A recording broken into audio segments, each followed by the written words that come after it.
You wanted the best. You've got the best podcast, the hottest podcast in the world. The Chris Voss Show, the preeminent podcast with guests so smart you may experience serious brain bleed. The CEOs, authors, thought leaders, visionaries, and motivators. Get ready. Strap yourself in. Keep your hands, arms, and legs inside the vehicle at all times, because you're about to go on a monster education roller coaster with your brain. Now, here's your host, Chris Voss. Hi, folks. Chris Voss here from thechrisvossshow.com. Why am I punching that so hard? Well, I've just gotten over 2 weeks of COVID and just trying to keep the voice reckoning there. So if I blow out your eardrums and your stereo, you know, the FM CB 8-track you got there in the car, if I blew out your stereo, then I'm sorry, but you probably need an upgrade if you're using 8-track. Anyway, guys, welcome to the big show. We so appreciate you guys being here. As always, go to goodreads.com/Chris Voss, LinkedIn.com/Chris Voss. Chris Voss, one of the TikTokity, all those crazy places on the internet where you find all sorts of weird stuff. Actually, I'm not on the weird stuff sites. Those are kind of banned, I think. But anyway, we have an amazing young man on the show with us today. Steve Brigham is on the show with us today. Did I get that pronounced right, Steve? You did get it right. Not everyone does. I forgot to check before we go. Well, you know, I am in Utah. As right, this is true. You're more likely to get it right. Yeah, there was a prophet named Brigham Young here. Yeah, Speaking of racism, he was incredibly racist to the point they can't even release his journal.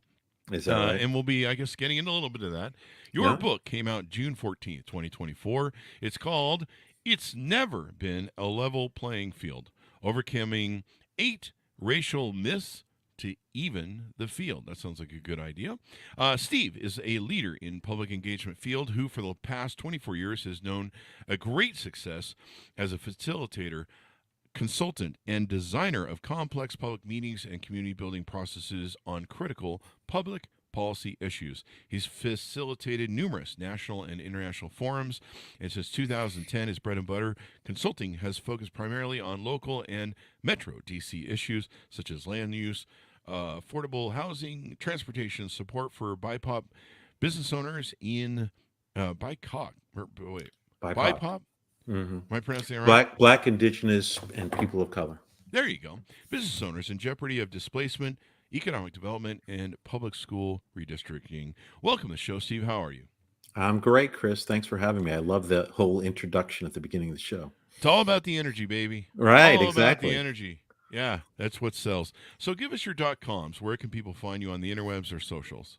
All right. So people can find me on LinkedIn, just Steve Brigham. They can find me on Substack, which is a newsletter platform. I have a newsletter called Leveling the Playing Field Finally. If they want the book, they can find it on Amazon at It's Never Been a Level Playing Field. I also have a website that's a little complicated, but it's never-a-levelfield.pubsitepro.com. Say that 5 times fast. There you go. So give us a 30,000 overview. What's in your new book? So I guess I'll start by just saying this is a set of issues that I've been struggling with as a white man for 30 plus years. Mm-hmm.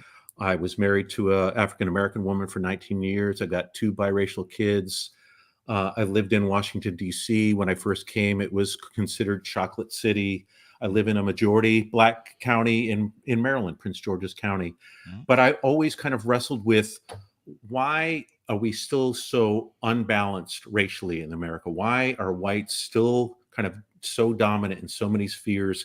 And why have African Americans, although they've made important progress in different places, why is it so still unfair, inequitable for them? So when COVID started, I spent 4 years writing and researching, and came up with a book where honestly I learned 75% of it is totally new to me.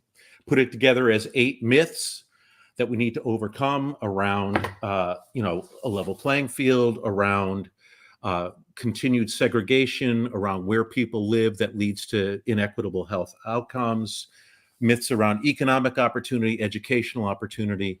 And then I spend the last part of the book really saying, well, given that we now understand how the unlevel playing field has continued, what do we need to do about it? And I propose about 2.5 dozen transformative solutions in a number of different arenas. There you go. What was your upbringing like? How were you raised? What were some of your influences? What got you down this road and kind of picking this career path? Yeah, so it's I grew up in Simsbury, Connecticut, Mhm. suburb outside of Hartford. The town when I was born and through my entire childhood was 99 point something percent white. It was a kind of a upper middle class suburb. My parents, though, during the 60s got very interested and involved in supporting Martin Luther King and his movement, trying to make some changes in their white Protestant church, which they eventually left. My dad started a program in the early 70s bringing African American and Latino teenagers to our town to live for 3 years, and so they could attend a better high school. Mhm. So I made black friends for the first time. And then when I left for college and throughout the 80s, my world was almost completely lily white, where I went to college, the kind of jobs I got, the neighborhoods I lived in. But when I moved to Washington, D.C., I wanted to make a intentional effort at really getting to know African Americans as friends, as colleagues, and really getting to understand the issues. But it took the pandemic to get me to the point where I was ready to write a book. There you go. Yeah, Pandeka was great for book writing. It was We have not so many great for great books, authors on it the was show. great for writing books. It's a good time out to, I remember sitting there going, "What are you gonna do? Write a book." That book you've always been saying you're gonna write. Right, exactly. So yeah, and it was a good pension time to consider, get pension about who are we, what are we doing, why are we here, what was it about? It really realigned a lot of my values and what I was Mm. focusing on, what my goals were. It became a time where chasing money, cars, women, and not in that order, but chasing success and always worried about buying the new thing. And it kind of just crashed right into COVID, where you're like, hey, I think I'm more worried about my family and friends because they can be taken from me in a moment. Right. Even my guy friends, we started saying I love you when we'd hang up the phone because It was too we see each uncomfortable other. for the aftermath, right? Yeah, I mean, we're just like, I mean, that's kind of where we were. We're at a bottom where it's like, Yeah, you we're don't know what's going to happen. You don't know how yeah, long people are going to be there. yeah. I had several cousins who ended up in the ICU. Oh, I'm So sorry. Yeah, it was an ugly, and then I just got COVID for the first time 2 weeks ago. that's Um, amazing. yeah, for I It's just still I was lingering around. yeah, it's still lingering too. I had such a good run.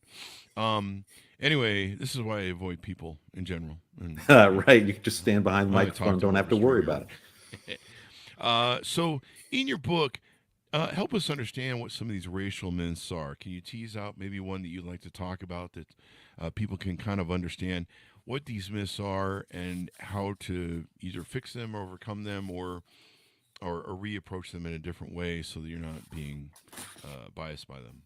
Yeah, so I mean, the overarching myth, which is the first chapter in the book, is that we we now have a level playing field. And then, as I really dug into it, and you look at in terms of the wealthiest Americans, members of Congress, cabinet members, who produces TV shows, who runs the media, all the different sectors, the judiciary. It's like whites are dominant still in 2024, not dissimilarly to the way they were in the 60s and 70s when supposedly we really began to change things. So to me, that was an eye opener, realizing, who produces radio shows, TV shows, who publishes books, Mm-hmm. And name the sector, and it's white people, often white men, but not always. Mm-hmm. And so, how much has really changed, over the last 60 years, if that's still true? So that's one myth I look to dispel right out of the gate. Mm-hmm. And as I began to really understand the history better, it's like, so this is a nation designed by whites for whites, always has been from the very beginning. We changed kind of the definition of who whites were throughout the centuries, throughout the decades. And when, this was kind of an eye opener for me too. It's like when you think about affirmative action, you think about the laws and rules and regulations we put in place in the early 60s Mm-hmm. to try and help advance African Americans economically and educationally. The biggest beneficiaries of affirmative action from then till now have been white women. But if you look at what, the true sense of what affirmative action means, it's affirmative action for whites, whether it was the Homestead Act, giving out land from the 1860s to the 1960s, the way we wrote the Jim Crow laws to help advance white people and hold back black people, the way we did the New Deal, the way we did the GI Act, the way we ran highways through black neighborhoods in the 50s, 60s, and 70s. So all those things kind of came to the fore. And so I explore things like the where we live myth, that blacks can pretty much live wherever they want. Well, it's difficult if the majority of blacks are making lower wages, they're kind of low to middle income. There's not a lot of housing available in predominantly white neighborhoods, right? So that you still see a nation that's very residentially segregated. You still see 70 years after Brown versus Board of Education, that the schools, although differently, are almost as segregated as they were 50, 60 years ago.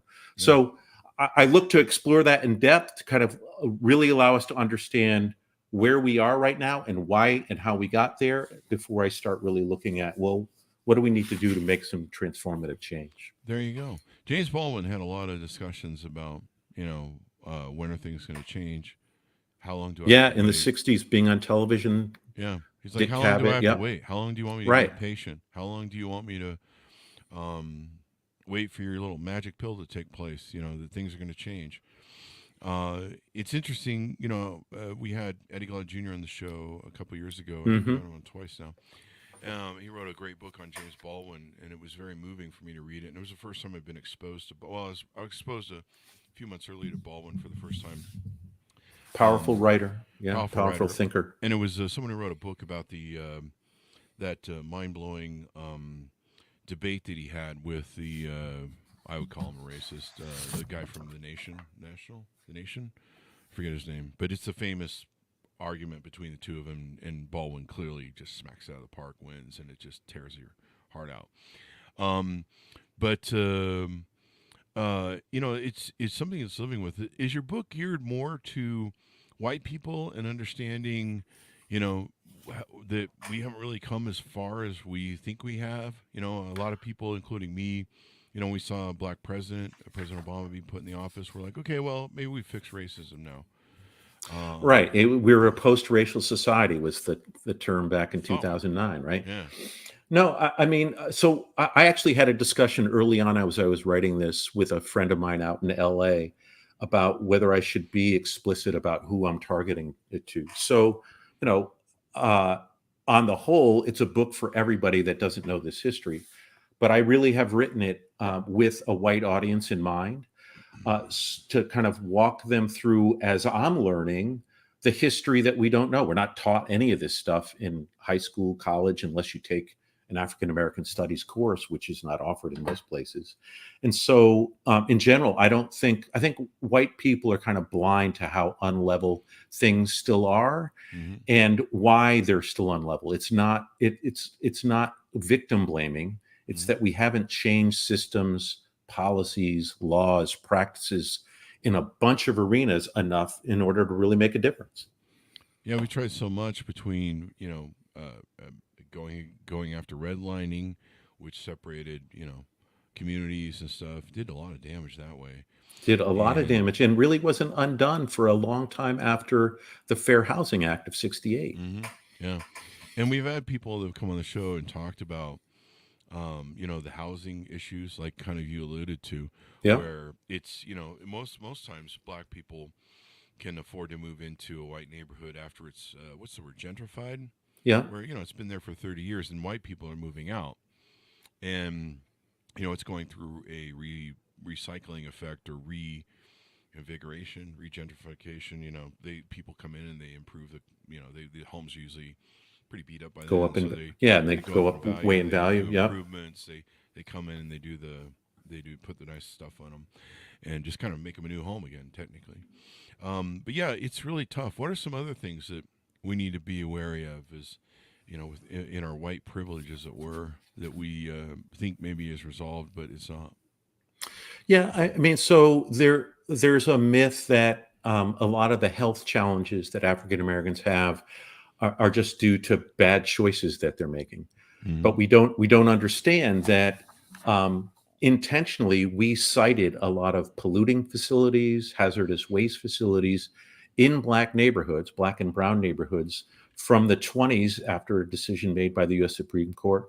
Really up. I mean, it continues today. It's also done in lower income white neighborhoods, but historically it's been mainly around Black neighborhoods. And so you see higher levels of lead in children's blood. You see higher rates of asthma. You see a lot of African Americans in cities live in health deserts, or what I call health apartheid or medical apartheid. They don't have good access to quality health care. They don't have real access to quality supermarkets, right? So it makes it that much more difficult to make positive health choices if you don't have good medical professionals nearby, or if you don't have healthy food options nearby.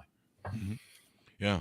I mean, that's a problem. Or jobs nearby, Right, jobs, right. Yeah. Not everyone has a car, right? And so is our public transit systems, and some cities are better than others, is it geared towards the people who really need it to bring them to where they need to go, either to do their shopping or, more importantly, to access the jobs? Yeah. And of course, to give young men and women, of course, men will usually build families if they have money, income, and success. But you see a lot of strife in any community that doesn't have jobs available to it. You can go into Palestine, or not Palestine.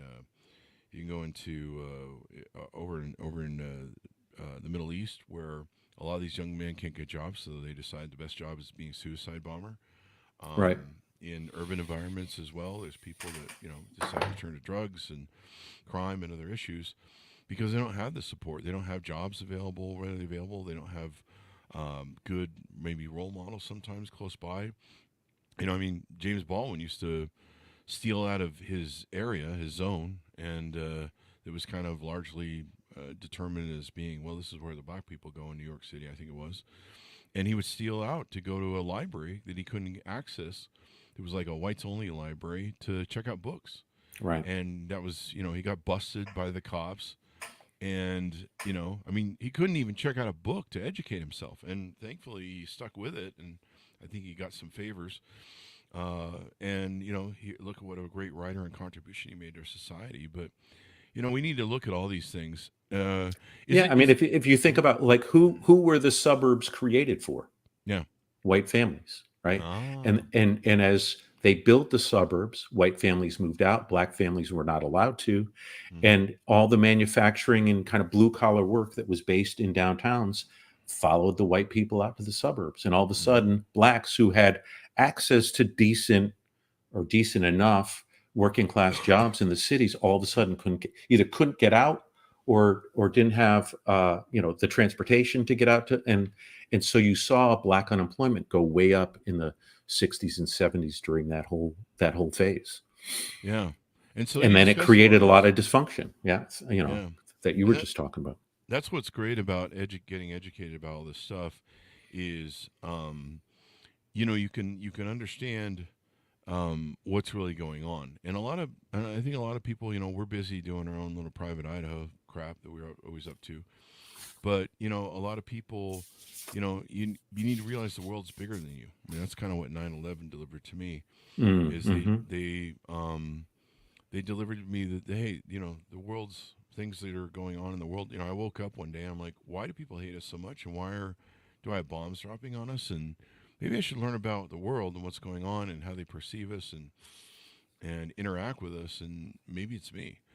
So I did that. And, I think, you have to kind of reach that point with your stuff where you try and understand your world better and see how it's working and stuff. So, yeah, we don't learn enough about American foreign policy and all of the engagements we had in, Asia, Africa, Central America, South America, where, orchestrating coups and the whole nine yards. Right. And then it's like, well, why do people hate us?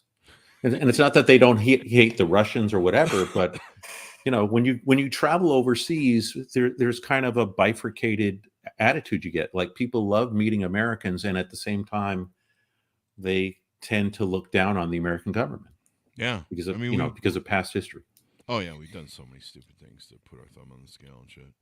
I mean, I remember growing up reading 1,000 Days by Yeah. Schlesinger on John F. Kennedy's administration and all the shit we were up to with the CIA. And I mean, Yeah. the stuff that we've done to Southern America, we almost should just, and we owe them. We've fucked that continent so fucking hard with all of our bad decisions and Ronald Reagan, you name it. It's just been it's sad that we look at immigration with such hate and disregard. We created immigration from the South.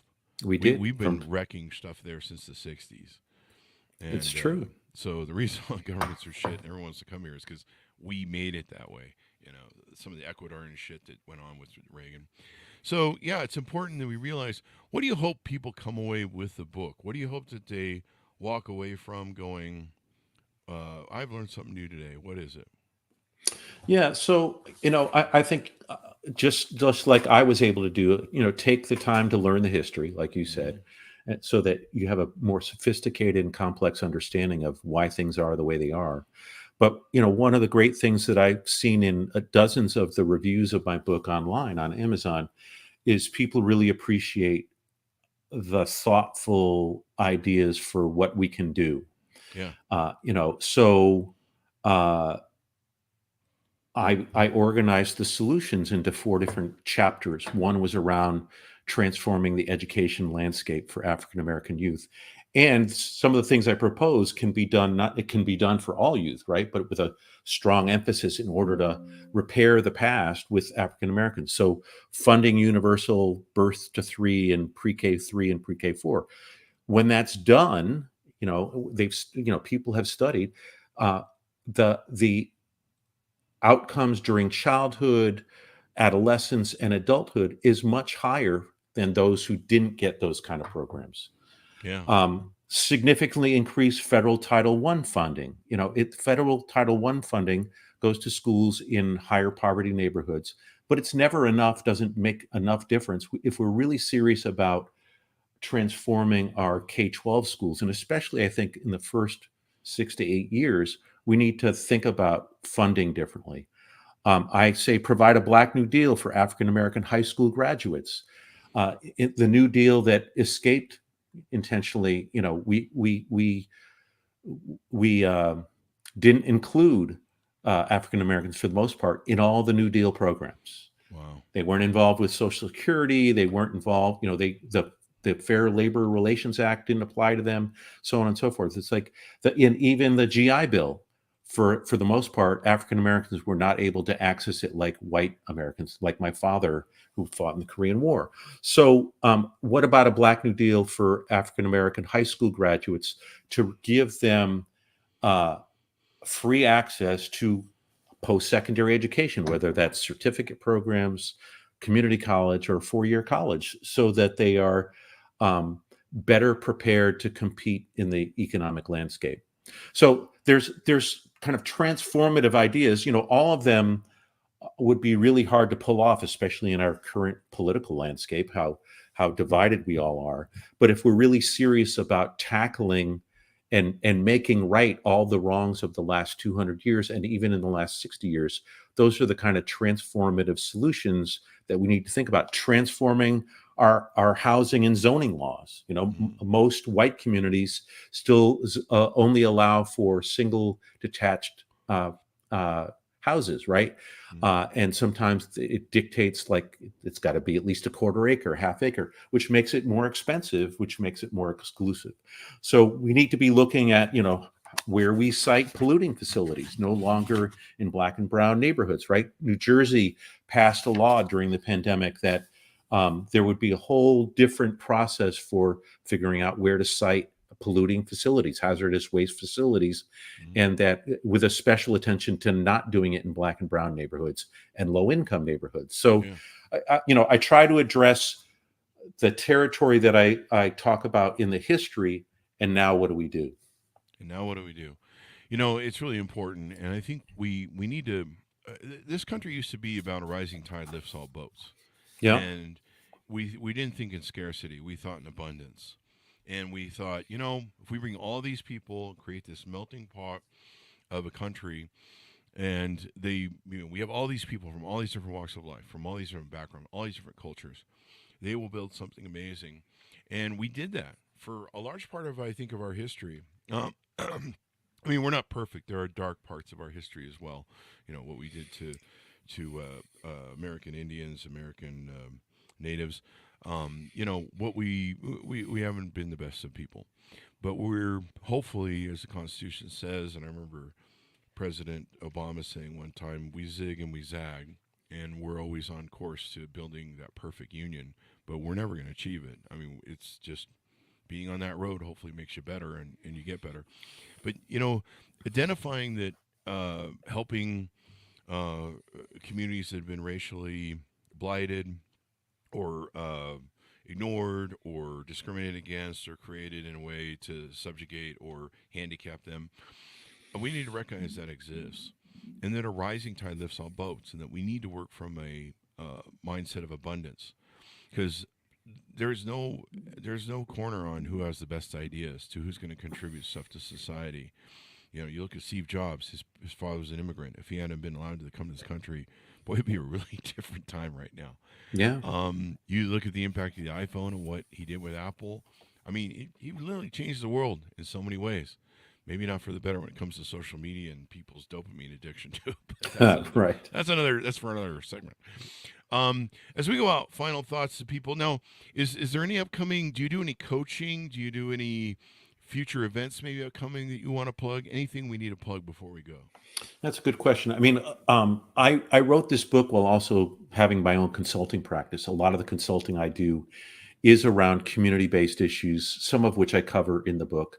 And I do it in the DC, Maryland, Virginia area. But I can be reached to do any kind of facilitation around public policy issues, wherever that might take place. My email address is steve@publicengagementassociates.com. With regard to my book, I have a book launch party that I'm doing in a couple weeks in Prince George's County, my home county.